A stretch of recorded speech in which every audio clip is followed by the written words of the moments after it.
Bapak, Ibu, dan saudara-saudari yang terkasih, selamat pagi berkah dalam. Bagaimana kabar? Sehat-sehat? Puji Tuhan, kita bersyukur untuk segala rahmat yang kita terima dari Tuhan. Bapak, Ibu, dan saudara-saudara terkasih, baik Anda yang di sini maupun yang ada di rumah, saya hanya mau mengatakan beberapa hal kecil hari ini. Pertama, saya mengingat 1 tahun yang lalu dalam situasi pandemi awal, ketika kita dipaksa untuk tidak mengikuti perayaan Ekaristi di gereja, pada waktu itu dipaksa dalam arti oleh keadaan, pada waktu itu saya bertanya kepada beberapa umat, apakah Anda kangen ke gereja? Lalu banyak jawaban, salah satu jawaban yang keluar dalam pembicaraan itu adalah demikian. Romo, saya kangen ke gereja, juga kangen ke tempat ziarah. Waktu itu gereja dan tempat ziarah belum dibuka. Sekarang sudah dibuka tapi tidak pada datang. Nah, dalam pembicaraan itu dia mengatakan, saya kangen ke gereja dan ke tempat ziarah. Kenapa? Karena saya di gereja maupun di tempat ziarah itu seringkali punya waktu untuk berdoa dan bisa lebih mudah untuk mengalami hening.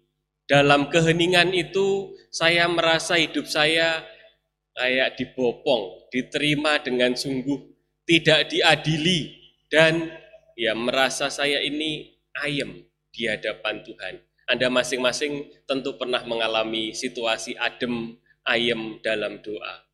Nah, demikianlah hari ini kita merenungkan saat-saat adem, ayem bersama dengan Tuhan.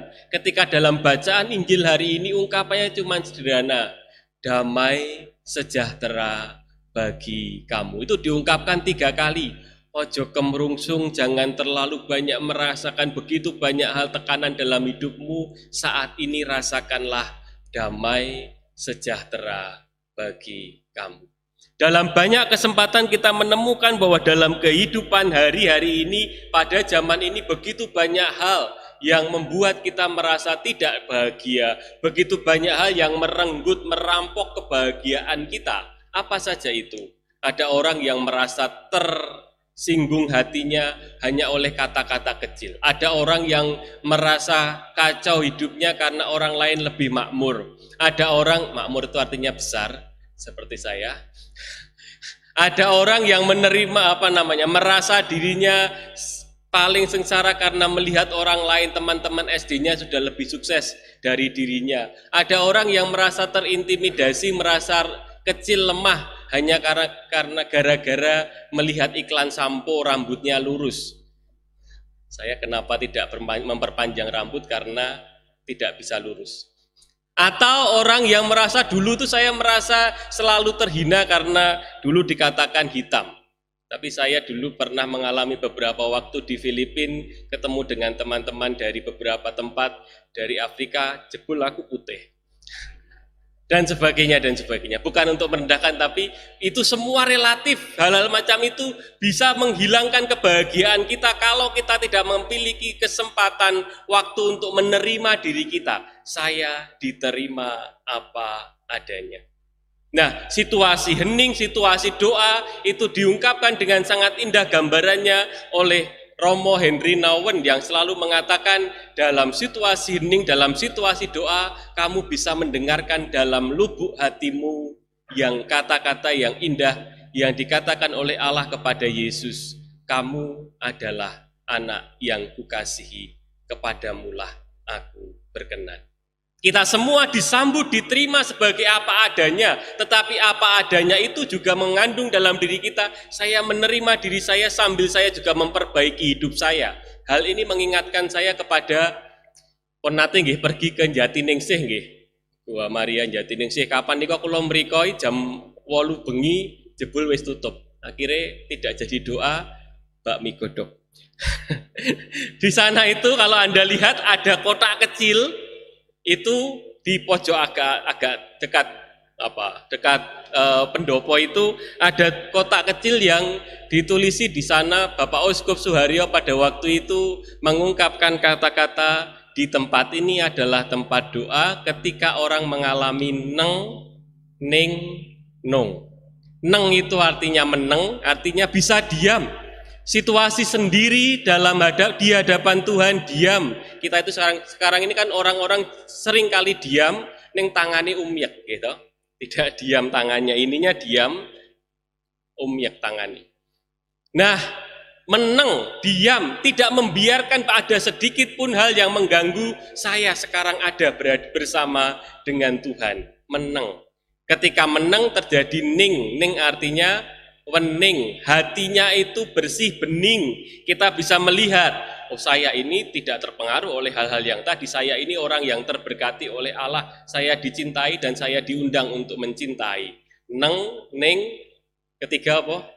Nung artinya dunung. Saya tahu siapa saya dan apa yang harusnya saya lakukan. Saya mawas diri kepada diri saya, apa yang kurang dari diri saya akan saya perbaiki. Apa yang ada di sekitar saya lihat lagi. Kalau saya adalah seorang romo, apakah saya ini memiliki jiwa seorang pastor? Kalau Anda adalah seorang bapak, saya melihat apakah saat ini saya bisa menjadi bapak yang baik untuk anak-anak saya dan sebagainya dan sebagainya. Neng, ning, nung. Meneng, wening, dalam diam kita menemukan keheningan, dalam keheningan kita menemukan dunung. Siapa saya dan apa yang harusnya saya kerjakan. Amin. Satu bagian. Nah, meneng, wening, dunung itu hari ini kita bersama-sama merasakannya, dan saya sering merasakan itu dalam suasana doa. Mari kita buka Madah Bakti kalau ada yang bawa. Saya yakin tidak. Nomor 378. Di dalam Madah Bakti itu saat ini lagu yang sangat saya sukai. Yang sering-sering saya gunakan sarana doa dan membawa saya kadang-kadang menangis karenanya. Tuhan Dikau naungan hidupku, indahkan doaku. Bila hati mengarah padamu, limpahkan rahmat-Mu. Aku selalu diincar bahaya sampai akhir nanti.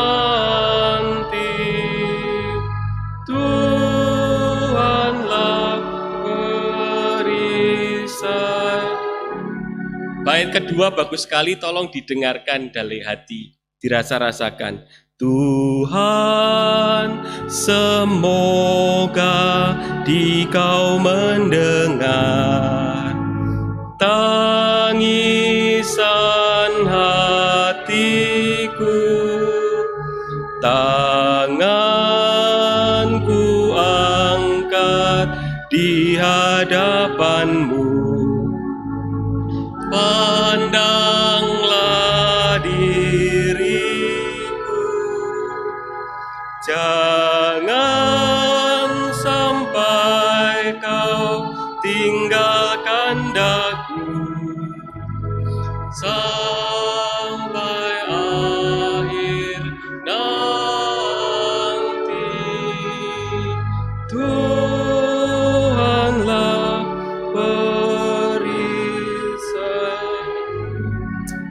Bapak Ibu dan Saudara terkasih, nanti bisa dibaca sampai dinyanyikan sampai bait keempat. Kenapa saya mengajak Anda menyanyikan ini?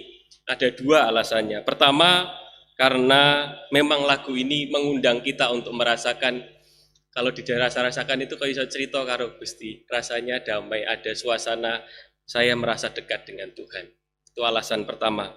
Alasan kedua adalah dulu ketika saya pelajaran homili itu saya dikasih tahu, kalau kamu kekurangan kata-kata, menyanyilah supaya khotbahnya agak panjang. Jadi irit. Nah, Bapak Ibu, saya ini sudah agak panjang. Nah, hal yang pertama saya mau mengatakan suasana hening, suasana mengatakan saya diterima pribadi dengan Tuhan itu perlu kita ciptakan supaya kita bisa merasa damai. Penerimaan Tuhan. Penerimaan Tuhan itu sekarang hari ini dinyatakan dalam minggu kedua masa Paskah yang selalu dirayakan sebagai Minggu Kerahiman ilahi, gambarnya itu. Dan gambar ini menggambarkan tentang pribadi Yesus yang ditemui oleh seorang pribadi suster namanya Santa Faustina. Santa Faustina itu dalam salah satu bukunya, satu ungkapan yang dia katakan demikian. Pada suatu ketika Tuhan menampakkan diri kepada saya, dan saya mengatakan saya sudah memasrahkan segala hidup saya kepada Tuhan. Tetapi lalu Tuhan mengatakan, belum, kamu belum memasrahkan segalanya kepadaku. Apalagi Tuhan yang harus saya pasrahkan? Kamu masih begitu sombong, kamu belum memasrahkan kegagalan dan ketidaksuksesan hidupmu. Kerahiman ilahi menyadarkan kepada kita bahwa kita masih manusia.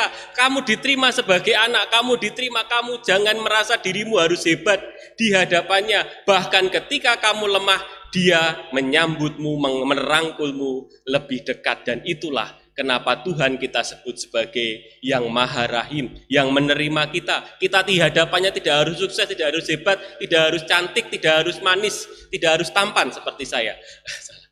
Dan sebagainya. Kita semua memiliki kekurangan-kekurangan, tetapi di hadapannya kita disambut sebagai anak-anaknya.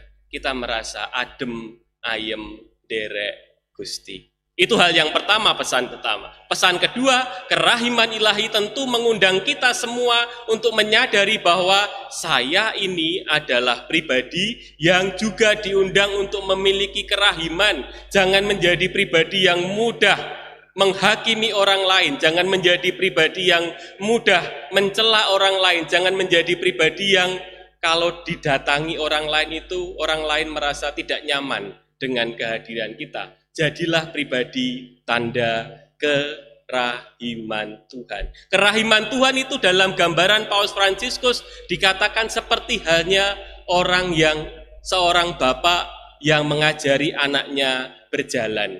Basa Jawane netah tahu ya, ngajari berjalan. Kita itu memang pengen berjalan dalam kebaikan, tetapi kadang-kadang kita jatuh, diangkat lagi, jatuh, diangkat lagi, pelan-pelan lalu kita bisa berjalan, jatuh lagi, diangkat lagi. Kita sadar kita masih manusia lemah. Bapak, Ibu, dan saudara terkasih, Tuhan mengundang kita. Dia adalah naungan hidup kita, dan semoga Anda bisa menjadi naungan hidup bagi orang-orang di sekitar Anda. Kalau kita merasa damai, kita akan menjadi pembawa damai, kabar, sukacita. Kita hening sejenak.